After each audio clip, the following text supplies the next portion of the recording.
Hello, so you heard my name is Rolf. I'm a 49-year-old German national living and working in London for the past 18 years. Today my speech is about adopting a never giving up attitude on life during times of extreme adversity. I take you on a journey 3.5 years ago when my life was incredibly good. It was March 2020. I was a successful investment banker, had a great career, was happily married with a 16-year-old daughter in front of her mock exams. And yeah, life was good. I just took on triathlon together with Jason, and we enrolled into an Ironman race later that year. So everything was good. Traveling was quite well. And at the time I thought I was healthy. The night of the 21st of March changed all of this. I woke up with a tremendous headache, and I knew immediately that I must have had a stroke. My right face dropped, my speech was slurred, and I had no power in my right side. Literally the shit hit the fan. Bit of panic in the household. My wife, she called an ambulance, took them 45 minutes to come because of COVID cases. And literally my daughter woke up, she managed everything. She spoke to the ambulance drivers. There were 2 hospitals on the list, St. George's and Kingston. My daughter, she's a medical student, and she heard somewhere that St. George's is very good for brain stuff. So she said, let's go to St. George's. And I think she saved my life because I 100% would be dead arriving in some other hospital. So arriving there, I got into CT scan, and they found 3 clots in 3 different areas of my brain. So technically I just had 3 strokes, but I was very calm. I don't know why. Probably I was already on my way to Winter Wonderland, but we discussed what should we do. They wanted to give me some medicine, which had quite severe side effects. And I said to my wife, no, there's a risk that I'm dying here from taking the medicine. In the end, it didn't work out, and they moved me into surgery.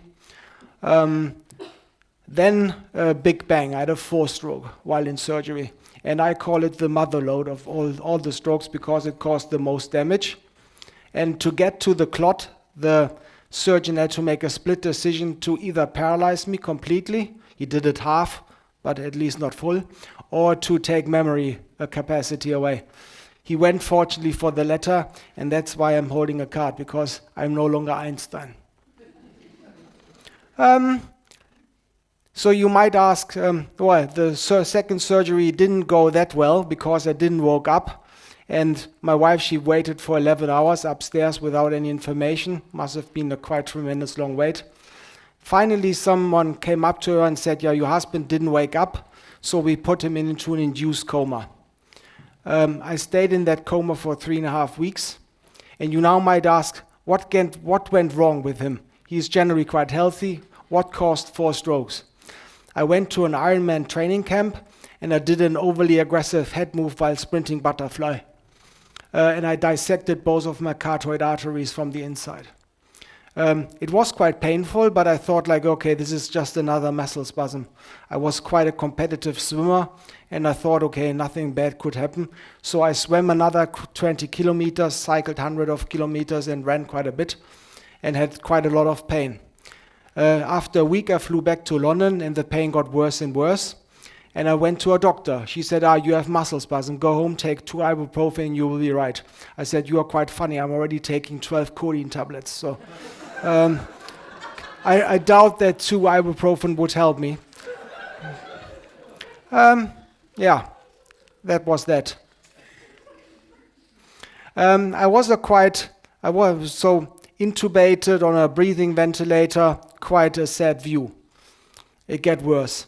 I caught a superbug in hospital and got a sepsis, which resulted in 2 lung infections and a kidney failure. Not particularly great being on a ventilator, having 2 lung infections on top of that. Sorry. But I don't know how, but I battled through the coma, and on my dad's birthday I woke up. And then I started to remember things, despite the fact that I was on morphine the most of the time. That I have to say were quite some funny days being on morphine, but a bit later. The time I start to remember things, and then a quite bad time arrived because they have to do cleaning of my lungs multiple times a day. They called it suctioning and I called it waterboarding. What they did, they put catheters into my lungs to suck stuff out. I don't know what, but stuff. And it was every time it was like if someone pours a liter of water into your lungs. Suffocation arose, quite bad feeling, to be honest. Some morning something went wrong. Suctioning took so long that I completely panicked. I freaked out so badly. Boom, cardiac arrest.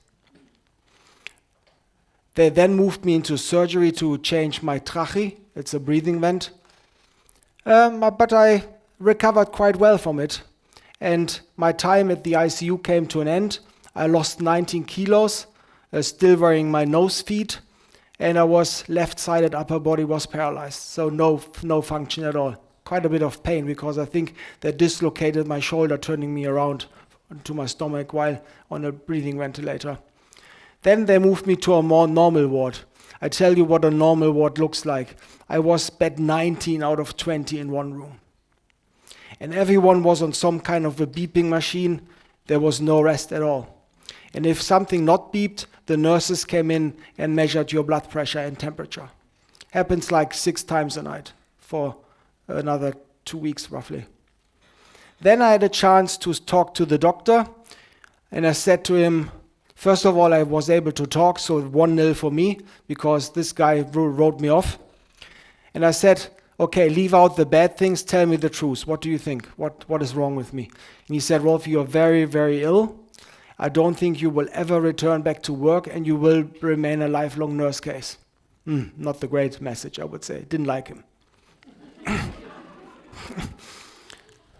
But you know, life goes on. And being in bed in diapers was not the way forward for me. Quite shit feeling. And the first thing I wanted to do was walking. I had to escape the morning routine. To give you a sense what the morning routine is, it's a couple of nurses coming to your bed with a bowl of warm water, undressing you and giving you a wash. So I really wanted to go to the shower myself, but I couldn't. I lost a lot of muscle. I told them that I need physio work because my legs were not paralyzed, a good thing about the whole thing. And they brought me to physios and I trained like a maniac as much as I was able to. I did exercises in bed, bridges, and endless work for, I would say, for a week. Nurses always came around with a wheelchair, tried to get me out of bed, and I said, no, I want to do it on my own. I refused walking frames. It's like for old people, right? Not old, 46. And after a whole long week of very, very hard work, I stood up, finally, and in snail's pace with support, I walked up to the doctor who gave me that jolly prognosis, and I said, okay, let's do rehab now. He looked at me in disbelief, and I turned around and walked off 2-0.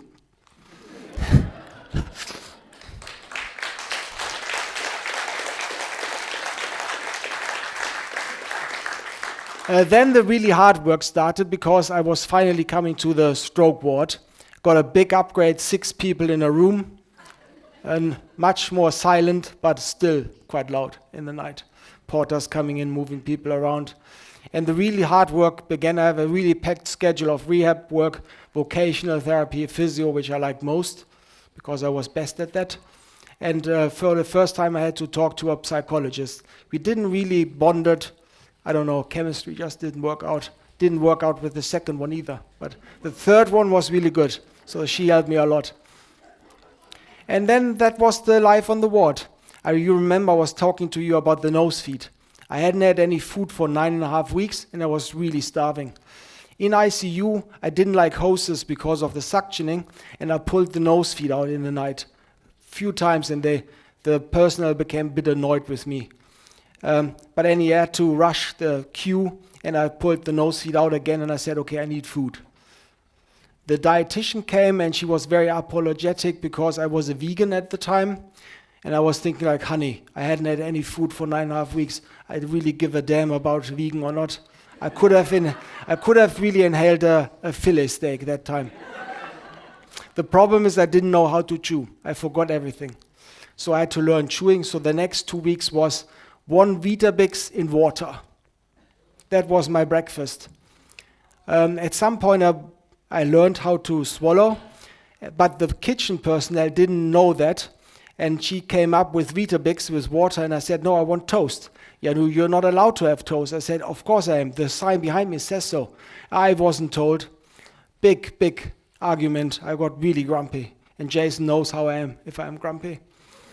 In the end, I had to sort of be very nice to a nurse, and she brought me 3 slices of toast, which I had with Nutella, which was awesome.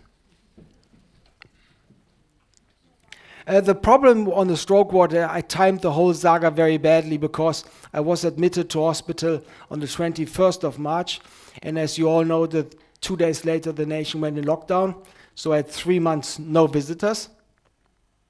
And given that I was on morphine a lot of the time, I started to hallucinate. I thought my wife and the daughter were in Samoa on holidays. And my nurse was Emma. Every nurse was Emma. Obviously, there wasn't, and I drove them nuts. Even if they said, I'm Maria, I said, no, you are Emma, I know it. We worked together, and in real life, Emma was a stock market trader. Yeah, the time in the rehab came to an end, and then a quite long rehab program was lined up for me. I spent 6 months in Queen Mary's in a rehab ward for outpatients, and my wife drove me like 5 times a week, dropped me there, picked me up. Quite a long, big schedule. Also, again, vocational work. I had to relearn talking properly and forgot quite a few English words, as you might know, experience, but I think I'm pretty good now. But at least I speak 2 languages, so that's benefit on me. But it was really tough because every morning, the vocationalist, I was frightened of her. She always gave me homework. I had to summarize newspaper articles. And if your brain is being pumped out of the universe, it's quite hard to remember and summarize a text. But I managed somehow. Another psychologist, no, not so good. She came with compassionate focus therapy. It didn't work in the beginning. So I thought we need to find something else to get me back into good mood. You remember the doctor saying that it will be a lifelong nurse case and won't return to work. 11 months later, I returned to work. And 5 months later, I was fully employed back on a 40-hour work week.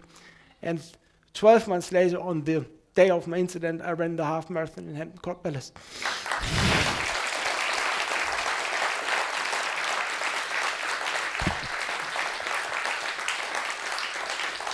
So how did I get there? It was a grueling 42 months regime where every day I have to work on mental health, memory skills, and my hand is still a bit weak. And to give you an impression, we talk about millimeter work.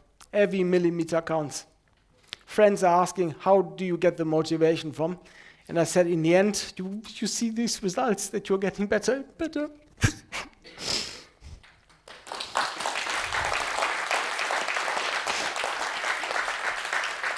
So these 43 months continued, and I got better and better.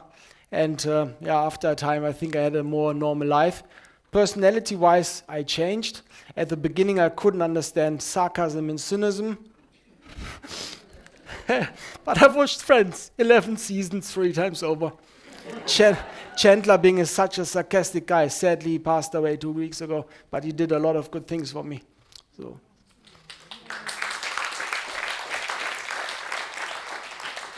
But I'm less funny, according to my daughter, and I don't understand teenage jokes. Trying hard and Googling a lot, but some things I just don't get. I came across a meditation book which said your inner voice is an asshole. Sorry for my French. But this voice told me that I'm not good enough. I think I'm pretty good, and I proved that book wrong. But now I'm meditating every day. I'm nice to myself. And I take things more simple and easy. And if things go wrong, they just go wrong. It's not a bad thing to make mistakes. I was told you learn from mistakes. Today, as you can see, I'm quite fit, I would say.